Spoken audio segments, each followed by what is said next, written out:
बिस्मिल्लाहिर्रहमानिर्रहीम। अस्सलाम वालेकुम व्यूअर्स।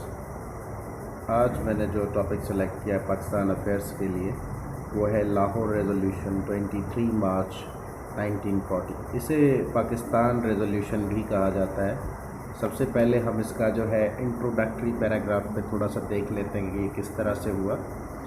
तो in 1940 March 23 at Iqbal Park, Minto Park भी आप इसको कहते हैं। Actually it was started in 22 March पे ये स्टार्ट हुआ था, 24 को फाइनलाइज हुआ था। ठीक है, इस पे हम आगे जाएंगे कि ये किस तरह से इसको 23 रखा गया। Lahore resolution was moved and passed. It demanded sovereignty, autonomy and states. It contained only 4 paragraphs, so it was the well-defined resolution. ये रेजोल्यूशन है, ठीक है।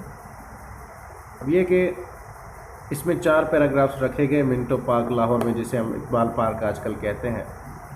1922 से शुरू हुआ, 1940 में 22 मार्च से लेकर 24 तक ये चला, 3 दिन तक जो ये कंटिन्यू रहा। लेकिन फाइनल कब हुआ? 24 मार्च को। लेकिन जो डेट पाकिस्तान गवर्नमेंट ने और लाहौर रेजोल्यूशन में एक डिसाइड की गई कि इस पे होना चाहिए, वो 23 मार्च फाइनलाइज़ की गई। यानी कि 22 और 24 के बीच में 23 को फाइनलाइज़ कर दिया गया। इसमें 4 पैराग्राफ थे, इसीलिए उसको बेहतरीन यानी वेल डिफाइंड रेजोल्यूशन कहते हैं।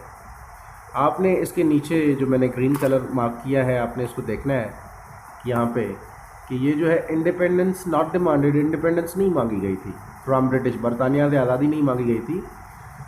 ये मांग रहे थे सॉवरेनिटी, ऑटोनॉमी और स्टेट्स। अपने सूबे जहाँ पे उनकी मुसलमानों की आबादी ज़्यादा है वहाँ पे हकूक़ मांग रहे थे, ख़ुद मुख्तियारी मांग रहे थे, अपनी हुकूमत मांग रहे थे।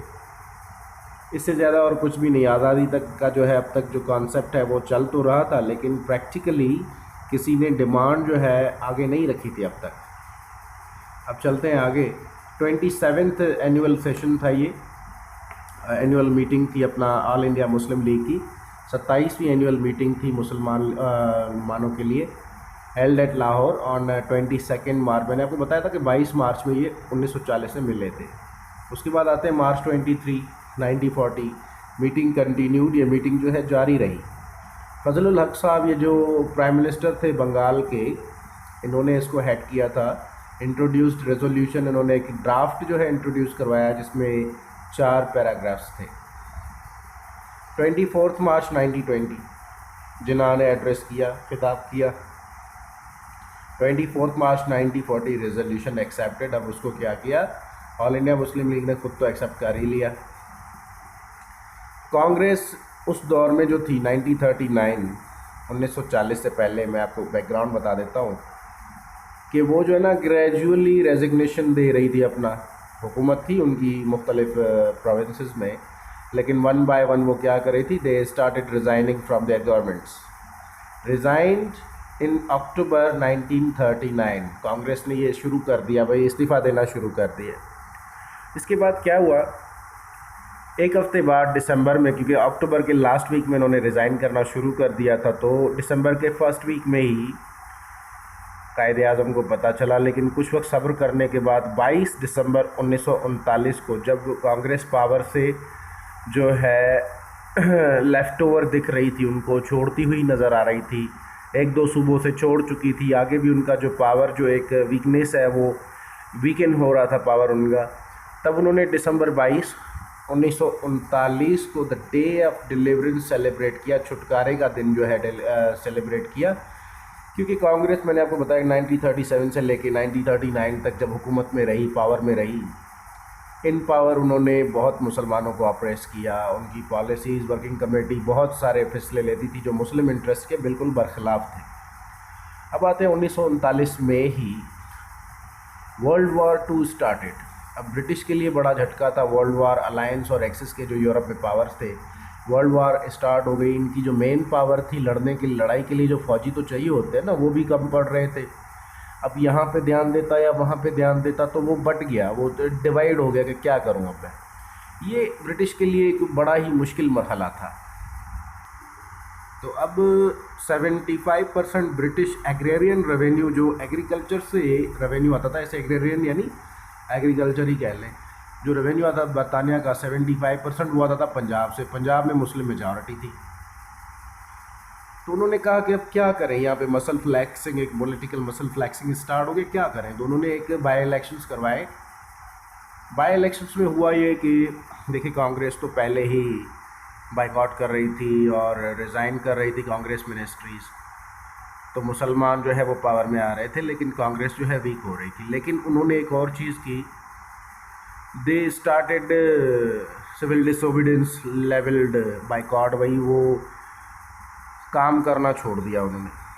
बहुत से सूबे ऐसे थे, बहुत से प्रोविंसेस थे जहाँ पे उनकी अब भी गवर्नमेंट थी, लेकिन उन्होंने काम करना छोड़ दिया, ब्रिटिश के साथ कोऑपरेट करना छोड़ दिया। अब आते हैं नीचे। आपने एक चीज़ याद रखनी है कि ये जब मैं राइट्स की बात कर रहा हूँ ना, तो ये पॉलिटिकल हो गए। ये 1940 तक जो ऑल इंडिया मुस्लिम लीग थी, ये पॉलिटिकल राइट्स के लिए एक पॉलिटिकल मूवमेंट चला रही थी, जहाँ पे इंडिपेंडेंस या सॉवरेन स्टेट, अपनी एक पाकिस्तान लेवल की आज़ादी की बात यहाँ पे नहीं चल रही थी। 1940 के बाद क्या हुआ कि इन्होंने जो है आज़ादी की तहरीकें शुरू कर दी कि भाई हमें और कुछ नहीं चाहिए, हमें आप आज़ादी दे दें। 1940 से लेकर 47 तक लगा दें हम। और इस मामले पे उन्होंने एक ज़ीरो टॉलरेंस पॉलिसी रखी, नो कॉम्प्रोमाइज़ पॉलिसी, हम कोई समझौता नहीं करेंगे, हमें बस आज़ादी दे दो। अब आते हैं लाहौर रेजोल्यूशन ड्राफ्ट पे के जो 4 पॉइंट्स थी वो क्या थी। सबसे पहली थी, no constitution would be introduced without All India Muslim League's consent. All India Muslim League की इजाज़त और मंजूरी के बिना कोई भी कानून मुतारिफ नहीं करवाया जाएगा। दूसरी थी, सॉवरेन इंडिपेंडेंट स्टेट्स होंगी in eastern and western zones. अब जोन्स का जो कॉन्सेप्ट है कायदे-ए-आज़म मोहम्मद अली जिन्ना ने जो बनाया, ये इसलिए कि जहाँ जहाँ मुस्लिम मेजॉरिटी थी वहाँ पे हमारी इंडिपेंडेंट स्टेट्स बननी चाहिए। स्टेट्स थे ना, प्रोविंसेस वगैरह, मुल्क की बात नहीं कर रहा मैं। तो Mountbatten criticised, no such has been demanded. अब ऐसी कोई डिमांड रखी नहीं गई। ये कह के माउंटबेटन साहब ने जो है बड़ा क्रिटिसाइज़ किया। हिंदू जो कांग्रेसी थे या फिर जो नेशनलिस्ट थे, उन्होंने भी कहा कि ये तो इस तरह से हो गया जैसे एक गाय पे, एक काऊ पे जो है ना, दो भाई उनकी लड़ाई होती है। ठीक है,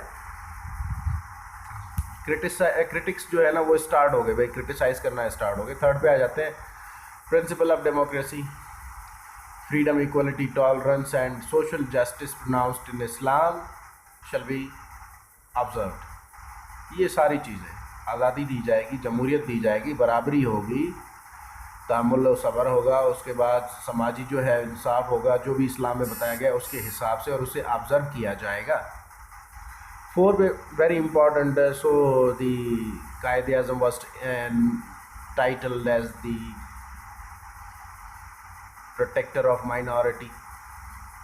माइनॉरिटी के बड़े ये तहफ़्फ़ुज़ करते थे, तो उनको एक टाइटल भी दिया गया था कि ये जो है, सबसे पहले कायद-ए-आज़म को हिंदू मुस्लिम यूनिटी का जो है एम्बेसडर बनाया गया। फिर ये जो है ना माइनॉरिटी की बात भी करते थे, तो इस हवाले से भी इनका नाम बहुत ज़्यादा था। कांग्रेस ने भी क्रिटिसाइज़ किया। ये जो 4 पॉइंट्स हैं, इन्हीं पे क्रिटिक जो है स्टार्ट हुआ था, इससे ज़्यादा नहीं हुआ था। ये कोई ज़्यादा बड़ा नहीं है। लोगों को तो आज भी नहीं मालूम कि लाहौर रेजोल्यूशन क्या है। आपने इनकी थोरोली स्टडी करनी है बुक से, लेकिन जो एक होता है ना ऊपर से ओवरव्यू दे देना, वो मैंने आपको दे दिया। I tried my best bring clarity into your minds. अब देखते हैं कि आप किस तरह से, देखिए राइटिंग एक्सप्रेशन बहुत ज़रूरी होता है। आपने इसके भी नोट्स बनाने हैं, स्क्रीनशॉट्स बना सकते हैं। उसके अलावा बुक्स से भी हेल्प लेनी है, पूरी रेफरेंस बुक्स भी चाहिए होते हैं, जो मैं अपनी लास्ट वीडियोस में, इस प्लेलिस्ट के लास्ट में मैं बताऊंगा। पिछली वीडियो को अगर आप देखना चाहते हैं तो लिंक मैं डिस्क्रिप्शन में दे दूँगा। कोशिश किया करें कि वीडियो को फुल देखा करें, जितना हो सके देखा करें। जितनी आपकी जो है ना क्लैरिटी आपके जहन में आएगी टॉपिक के हवाले से, उतना अच्छा होगा।